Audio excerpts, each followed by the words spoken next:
Hello, baseball fans. Hope everybody's doing awesome out there. Haven't hit subscribe yet? Please do so. Brand new YouTuber, so really appreciate your support. Have some prizes coming down the line for subscribers as well, so you're going to get in on that.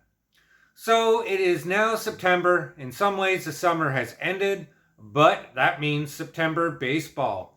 And if you're lucky enough to have one of your teams in the postseason hunt, it's an exciting time. I know it certainly is for me and the Blue Jays, but I don't know if exciting is the word to use for the Toronto Blue Jays. It's almost a little nerve-wracking right now. I know we went into this season with a ton of anticipation, a ton of confidence. As Vladdy said, this year is going to be the movie. And this has been a difficult start for the Jays in some ways. I'm not saying they're underperforming, but where they are in the playoff hunt right now, 2.5 games outside of Baltimore, is not where anybody thought, especially Blue Jays fans, they would be come September.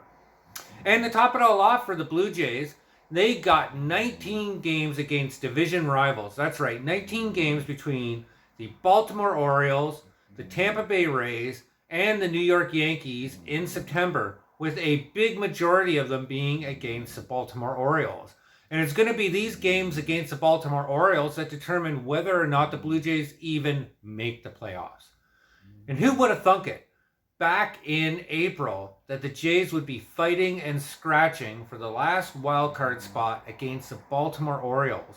Everybody, including Major League Baseball analysts, assumed that September was going to be a cakewalk for the Jays. In fact, that they might be winning the American League.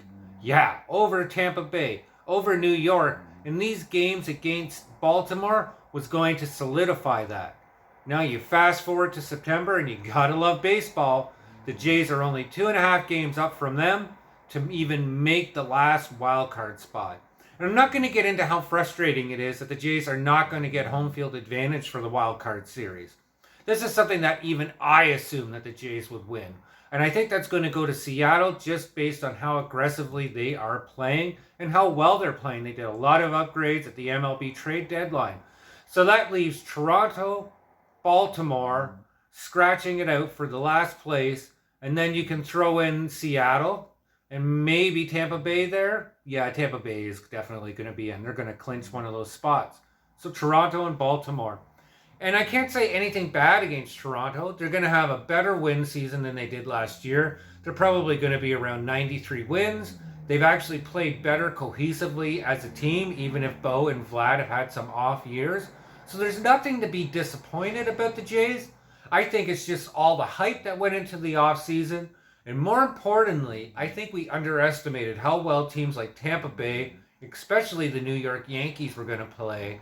And the one team that everybody could have counted out, Baltimore Orioles. Imagine if you could have gone back to Vegas and put money on the Orioles to make the playoffs. And if you did, it's an exciting time. So the next week is really going to determine the Blue Jays' future. And I'm going to flat out say this first week of September with the Blue Jays playing Baltimore and Tampa Bay, it's going to determine whether they make the playoffs or not. If they can get a good cushion lead over these guys, then they can at least cruise through a little bit over the last 3 weeks. And there's nothing saying that Baltimore couldn't get sneaky and still come up. The Jays just need to show them what they're made of, show them that they're for business, that there's a sense of urgency there, and really take this series with Baltimore. Fingers crossed, we'll have to see how it goes. Do you think that Baltimore could knock the Jays out of the playoffs? Let me know in the comments below. Always appreciate it. If you haven't hit subscribe, please do so, and I hope everybody stays safe. We'll talk soon. Take care, guys.